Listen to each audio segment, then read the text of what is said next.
Park circus স্টেশনে কাছে blade মেরে দিয়ে চলে গেছে। হঠাৎ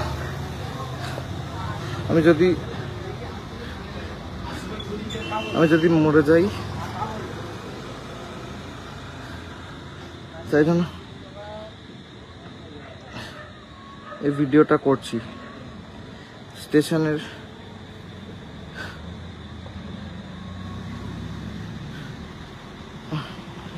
হাতে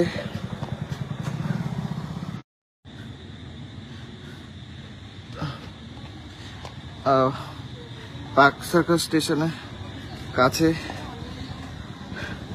ব্লেড মেরে দিয়ে চলে গেছে। হঠাৎ আমি যদি মরে যাই,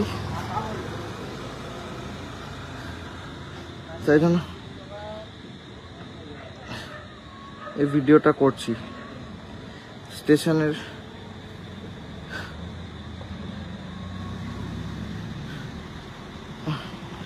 হাতে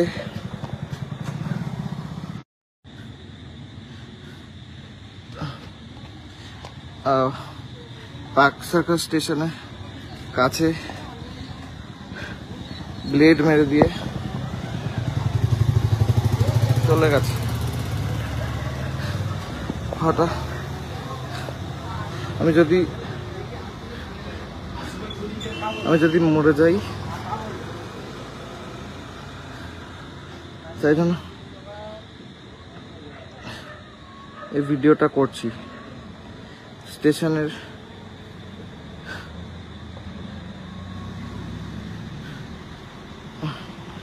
হাতে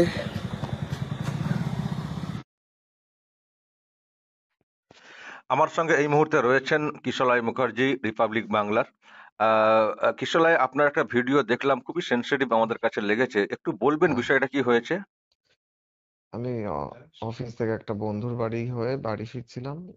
তপসিয়ার কাছাকাছি, তপসিয়া ক্রস করে যখন ফিরছি, তখন একজন আমাকে বাইকটা দাঁড় করাতে, মানে লিফট চায়। আমি দাঁড় করাতে বলে তার ভাইয়ের অ্যাক্সিডেন্ট হয়েছে, একটু আমাকে হেল্প করতে। সে যেতে পারছে না, কোনো গাড়ি পাচ্ছে না। আমি তাকে বাইকে তুলি, একটা লেভেল ক্রসিং এর কাছাকাছি জায়গায় নিয়ে গিয়ে সে বলে এখানে ভাইটা পড়ে আছে, একটু নেমে হেল্প করতে। আমি নামতেই দেখি ওখানে অলরেডি 3-4 জন ছিল। তো তারা প্রথমে আমার থেকে বলে যা টাকা পয়সা আছে দে। আমি ভাবলাম ছিনতাইবাজ, তো টাকা পয়সা দিলাম, আমি ভাবলাম চলে যাবে। টাকা পয়সা দেওয়ার সাথে সাথে মাথার পিছনে একটা রড দিয়ে বা কিছু দিয়ে, আমি জানি না ঠিক, খুব জোরে মারলো। তো আমি একটুখানি ডিসওরিয়েন্টেড হয়ে যাওয়ার সাথে সাথে দেখলাম বাকিরা ছোট ছোট চাকু, রড, এইসব চাকু, ব্লেড, মানে ছোট ওয়েপন্স দিয়ে বিভিন্ন জায়গায় স্ল্যাশ করছিল শরীরের। আর হিন্দু কুত্তা, আমার মা বাবা তুলে গালি, এগুলো তাদের বলছিল যখন মারছিল। আর তারপর খুব জোরে একটা শব্দ হয় লেভেল ক্রসিং এর কাছাকাছি, আর আমিও চিৎকার করে উঠি খুব জোর। আর এই শব্দে ওরা মনে হয় একটু ভয় পেয়ে একটু পিছিয়ে যায়। আমি কোনো মতে দৌড়ে খানিকটা ট্র্যাকের ওপর পড়ে যাই, তারপর দৌড়ে পালিয়ে আসি যে এইদিকে লোকজন আছে, আলো আছে। তো ততক্ষণে দেখি ওরা আর নেই। তারপর আমি ফোন করি বাড়িতে, অফিসে। এইটাই হয়েছে। মানে এটা এক্সাক্ট লোকেশনটা কোনটা? লোকেশনটা হচ্ছে গোবরা বললো আশপাশের লোক, ওই জায়গাটার নাম গোবরা। আচ্ছা, আর আচ্ছা। ওই লেভেল ক্রসিং আছে একটা। হ্যাঁ, হ্যাঁ, ওখানে একটা লেভেল ক্রসিং আছে। হুম। আমি আমি যেটা বলতে চাইছি যে এই যে হিন্দু কুত্তা, এটা কি কোনো মানে সাংবাদিক হিসেবে আপনাকে কি চিনতে পেরেছিল ওরা?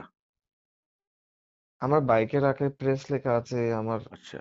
ফেস অনেকে চেনে। আমি জানি না এক্স্যাক্টলি যে ওরা কি যে চিনতে পেরে টার্গেটেড করেছে কিনা। তবে আমি যেটা হয়েছে পুলিশ স্টেটমেন্টেও বলেছি, আপনাকেও বলছি, বা আমার অফিসেও জানে যে এই এই ঘটনাগুলো হয়েছে, ওরা এইভাবে অ্যাটাক করেছে, প্রথমে টাকা নিয়েছে, তারপর মেরেছে, তারপর এইরকম ভাবে গালি দিয়েছে।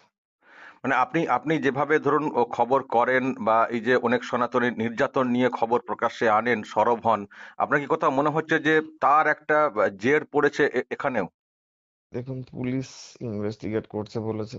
পুলিশ ইনভেস্টিগেট কতটা করতে পারবে আমি জানি না, কিন্তু ওরা হয়তো করে বুঝতে পারবে যে আসলে এটা ছিনতাই না টার্গেটেড কিছু। বাট আমি মানে স্পেকুলেশন করতে চাই না, কিন্তু পসিবিলিটি তো সবকিছু থেকে যায়। আপনার কি এটা মনে হয়েছে কখনো যে তার মানে ওই লিফট চাওয়াটা এটা অ্যাকচুয়ালি ফলো করা আপনাকে কোথাও ফলো করতে করতে মানে হতে পারে। আসছিল? সিসিটিভি গুলো পুলিশ দেখলে বুঝতে পারবে পুলিশ কি করছে, আমি জানি না, দেখা উচিত তাদের। আপনার কোথায় কোথায় লেগেছে? মাথার পেছনে রড দিয়ে মেরেছে, হাতটা, বাঁ হাতে একটা খুব দুটো খুব ডিপ মাসেল ইনজুর, মানে খুব ডিপ ভাবে কাট আছে, মাসেল টিয়ার আছে। বাঁ পেটে, ডান পেটে, ডান গলা, বাঁ গলা, ডান হাত, বিভিন্ন জায়গা শরীরের পরপর স্ল্যাশ করেছে আর কি। না, যখন ছিনতাইয়ের কথা বলা হচ্ছিল আপনি তো যা ছিল দিয়ে দিচ্ছিলেন নাকি, মানে আমি তারপরেও তো কি? দিয়েছিলাম, আচ্ছা। ১,৫০০ টাকা মতো ছিল, হাজার ১৫০০ ১৩০০ এরকম কিছু একটা ছিল আমার ব্যাগে, যা ছিল মোটামুটি কুড়িয়ে বাড়ি আমি দিয়ে দিলাম, আমি বললাম ওরা চলে যাবে। হুম। তারপরেও মানলো কেন? কিন্তু ইমিডিয়েটলি দেওয়ার পরেই মাথার পেছনে কিছু একটা দিয়ে মারলো। তারপর আমি ডিসওরিয়েন্টেড হওয়ার সাথে সাথে, মাথার পেছনে মারতেই আমি একটু ডিসওরিয়েন্টেড হয়ে যাই, তখনই দেখলাম এই স্ল্যাশ করছে। মানে ওরা কি আপনাকে একেবারে প্রাণে মেরে ফেলার চেষ্টা করছিল আপনার মনে হচ্ছিল কোথাও? গলায় মেরেছে, মাথায়, আচ্ছা। গলায় স্ল্যাশ করেছে, মাথায় রড দিয়ে মেরেছে। যদি গলায়, ডক্টর তন্ময় এসেছিলেন, বিজেপি স্পোক্স পার্সন, একটু আগে, উনি বলছিলেন গলার কাটটা যদি আরেকটু ডান দিকে হতো তাহলে মরেও যেতে পারতাম। মানে ওই যে একটা আওয়াজ হয়েছে বা একটা চিৎকার হয়েছে সেই জন্য ওরা মানে ছেড়ে পালালো, না হলে হয়তো আরো বড় কিছু ঘটাতে পারতো। খুব জোরে একটা আওয়াজ হয়, একটা বাজ পড়ার বা খুব বোম ফাটার মতো শব্দ হয়, খুব আচ্ছা। কাছাকাছি। আর তারপরে আমিও মানে আমি প্রথমে তো আকস্মিক ভাবে মানে কিছু করতে পারছিলাম না পরপরই, কিন্তু ওই আওয়াজটাতে ওরা একটু পিছিয়ে যাওয়াতেই আমি চিৎকার শুরু করি। চিৎকার করাতে ওরা একটু পিছিয়ে যায়, আমি তখন ছুটকে চলে আসি যেদিকটায় আলো আছে বা লোকজন একটু আছে, তখনই ওরা দেখি আর নেই ওদিকে। মানে ওরা নিজের হয়তো আরো রেলওয়ে ট্র্যাক ধরে পালায়, কিংবা আমি জানি না কোন দিকে গেছে, সিসিটিভি বা কিছু দেখলে বোঝা যাবে। ওখান থেকে আপনি এলেন কিভাবে তারপর? আমি তো যা ওখানে আমি দেখছিলাম। ওখানে আমি বসেই প্রথমে বাড়িতে, অফিসে ফোন করি, ওই লোকেশন পাঠাই ফেসবুকে, আমি ভাবলাম যদি আমার কিছু হয়ে যায় একটা রেকর্ড থাকবে ফেসবুকে, তাই জন্য একটা ভিডিও করি। তারপরেই লোকজন, আশপাশের কয়েকজন আসে, আর আমার বন্ধু বান্ধব কয়েকজন আসে, তারা আমাকে ক্যাবে করে নিয়ে আসে হাসপাতালে। আপনি এখন হাসপাতালে রয়েছেন, তাই তো? হ্যাঁ, পিয়ারলেস। ওকে, আপনি ভালো থাকুন, সুস্থ হয়ে উঠুন, কিন্তু আপনার আমি যে খবর দেখি এইভাবে যে আপনাকে জব্দ করা যাবে না সেটা আমি আমি কোথাও বিশ্বাস করি। আপাতভাবে আপনার হেলথ কন্ডিশনটা খুব জরুরি, ভালো থাকবেন, সাবধানে ধন্যবাদ। থাকবেন। এখন দেখা যাক পুলিশ কি করে, কি বের করতে পারে। অসংখ্য ধন্যবাদ ফোন লাইনে থাকার জন্য। ধন্যবাদ। গতকাল রাতের দিকে আর বাংলার সাংবাদিক শ্রী কিশলয় মুখার্জি বাইকে করে পার্ক সার্কাস এলাকায় গোগরা বলে একটি জায়গা আছে, সেখানে দিয়ে আসছিলেন। প্রথমে একজন লিফট দেবার জন্য বাইক থামাতে অনুরোধ করেন। বাইক থামালে সঙ্গে সঙ্গে কয়েকজন ব্লেড নিয়ে ঝাঁপিয়ে পড়ে এবং ব্লেড চালাতে থাকে। এতে ওই সাংবাদিক মারাত্মকভাবে জখম হন। বয়সে তরুণ কিশলয় মুখার্জি আর বাংলায় কিশলয়ের অগ্নিবাণ নামক অনুষ্ঠানের ভিতর দিয়ে অতি অল্প দিনের মধ্যে বিখ্যাত হয়ে উঠেছেন। তিনি অত্যন্ত পরিচিত মুখ, তবুও বাইকে যাতায়াত করেন। সাংবাদিকতা একটা পেশা।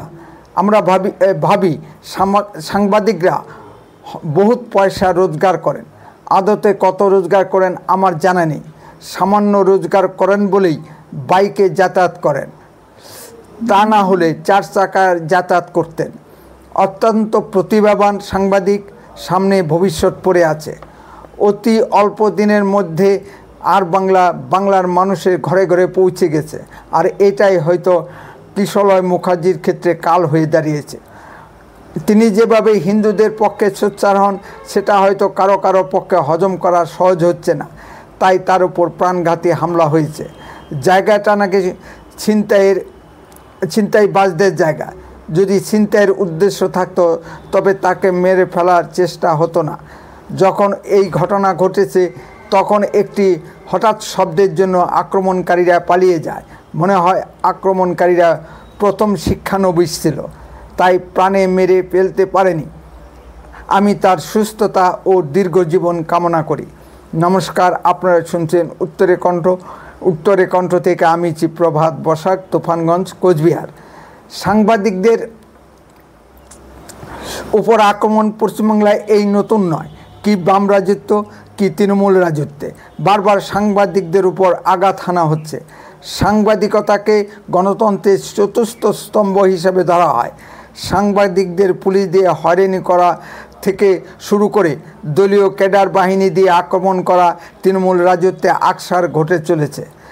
আমার কিছু পুত্রসম ছাত্র সাংবাদিকতার জগতে কাজ করেন। তাদের মুখ থেকেই শুনেছি কোনো তৃণমূল নেতা টাকা দিয়ে সাংবাদিক পোষে। অনেক ঘটনাই ভারতে ঘটে চলেছে যা বাংলার বিখ্যাত সংবাদপত্রে স্থান পায় না বা চেপে যাওয়া হয়। যেমন ধরুন, উত্তরপ্রদেশের সাঙ্গুর বাবার কীর্তি কাহিনী বাংলা মিডিয়ায় তেমন কোনো প্রচারই হয়নি, কারণ এ ধরনের খবর প্রচার করলে সেই মিডিয়ার সরকারি বিজ্ঞাপন বন্ধ হয়ে যাবে। প্রো তৃণমূল সাংবাদিক সুমন চট্টোপাধ্যায়কে সত্য ঘটনা প্রকাশ করার জন্য পুলিশ দিয়ে হয়রানি করা হয়েছে। তাছাড়া পশ্চিমবঙ্গে বেশ কয়েকটি ইউটিউব চ্যানেলের সাংবাদিকদের মিথ্যা পুলিশ কেস দিয়ে ফাঁসিয়ে জেল খাটানো হয়েছে। যেমন ধরুন, সন্ময় বন্দ্যোপাধ্যায়, শফিকুল ইসলাম ও মানব গুহের নাম করা যেতে পারে। বর্তমান তৃণমূলে যে কদর্য কার্যকলাপ বিভিন্ন মিডিয়ায় প্রকাশিত হচ্ছে তাতে সঙ্গত কারণেই তৃণমূলের হাতে ঘা লাগার কথা। খুব স্বাভাবিকভাবেই মমতা ব্যানার্জি সাংবাদিকদের উপর ভীষণ ক্ষিপ্ত। মমতা ব্যানার্জির কথায় সাংবাদিকরা শুধু পশ্চিমবঙ্গের নেগেটিভ খবর করে, সাংবাদিকরা পশ্চিমবঙ্গে পজিটিভ কিছু দেখতে পায় না, এটা মমতা ব্যানার্জির অভিযোগ। মমতা ব্যানার্জি পশ্চিমবঙ্গের জন্য কি ভালো কাজটা করেছেন। প্রায় 60-70 লক্ষ পরিযায়ী শ্রমিক পশ্চিমবঙ্গে কাজ না পেয়ে বিজেপি শাসিত রাজ্যগুলোতে কাজের সন্ধানে গেছেন। এটা কি পশ্চিমবঙ্গের ক্ষেত্রে লজ্জা নয়? কলকাতা লন্ডন হয়নি বা উত্তরবঙ্গ সুইজারল্যান্ড হয়নি, শুধু মুখে বাগাড়ম্বর। এখানে শিক্ষকের চাকরি বিক্রি করা হয়, তবু সাংবাদিকরা বললেই যত দোষ। মমতা মন্ত্রিসভার গরিষ্ঠ মন্ত্রীরা দুর্নীতির দায়ে জেল খাটছে, তাতেও মমতা ব্যানার্জির লজ্জা নেই। তার সরকার নাকি দুর্নীতিমুক্ত সরকার। এ সকল বিষয় তুলে ধরেন জন্যই সাংবাদিক কুল মমতা ব্যানার্জির দু চোখের বিষ। অবশ্য কুণাল ঘোষদের মতো সাংবাদিকরা মমতার চক্ষুশূল নয়। এ ধরনের কিছু পেট সাংবাদিক পশ্চিমবঙ্গের সংবাদপত্র জগতে দেখা যায়। যত রাগ যে সকল সাংবাদিক হিন্দুত্বের পক্ষে প্রচার করে তাদের উপর। আর বাংলা প্রথম দিন থেকেই পশ্চিমবঙ্গে হিন্দু নির্যাতনের বিরুদ্ধে ও বাংলাদেশে হিন্দু নির্যাতনের বিরুদ্ধে প্রবলভাবে সোচ্চার। আর কোনো মিডিয়ার উপর নয়, আর বাংলার সাংবাদিকদের উপর তৃণমূলের প্রথম দিন থেকে আক্রমণ চালিয়ে আসছে। সাংবাদিকদের সুরক্ষার জন্য কলকাতা প্রেস ক্লাব বলে একটা সংগঠন আছে, সেটা তৃণমূলপন্থী সাংবাদিকরা পশ্চিমবঙ্গ সরকারের জোরে দখল করে নিয়েছে। তার ফলে পশ্চিমবঙ্গে কোনো সাংবাদিকের উপর আক্রমণ হলে সম্মিলিতভাবে প্রতিবাদ করা সম্ভব হয় না। তৃণমূল এখানেও ভাগাভাগি করে রেখেছে। অন্যান্য জায়গায় সম্মিলিত প্রতিবাদ ও সমাবেশ অনুষ্ঠিত হয়, কিন্তু পশ্চিমবঙ্গে সম্ভব নয়। উত্তরে কণ্ঠ তাৎক্ষণিক কোনো খবরের চ্যানেল নয়, এডুকেশনাল ও ইনফরমেটিভ চ্যানেল। এই চ্যানেল খবরের ভিতর থেকে খবর বের করে আনে। উত্তরে কণ্ঠ সর্বদাই বাস্তব ও সত্য কথা বলে। আরও এ ধরনের ভিডিও পেতে দয়া করে এখনই চ্যানেলটিকে সাবস্ক্রাইব করুন, বেল আইকনে ক্লিক করুন, আপনার মূল্যবান মতামত কমেন্টে লিখুন। যদি ভিডিওটি ভালো লেগে থাকে তাহলে আপনি আপনার বন্ধু মহলে ভিডিওটি শেয়ার করুন। উত্তরে কণ্ঠ দেশের কথা বলে, দশের কথা বলে। আপনারা চোখ রাখুন উত্তরে কণ্ঠের পর্দায়। বন্দে মাতরম, ভারত মাতা কি জয়। খুব শীঘ্রই ফিরে আসছি নতুন কোনো ভিডিও নিয়ে।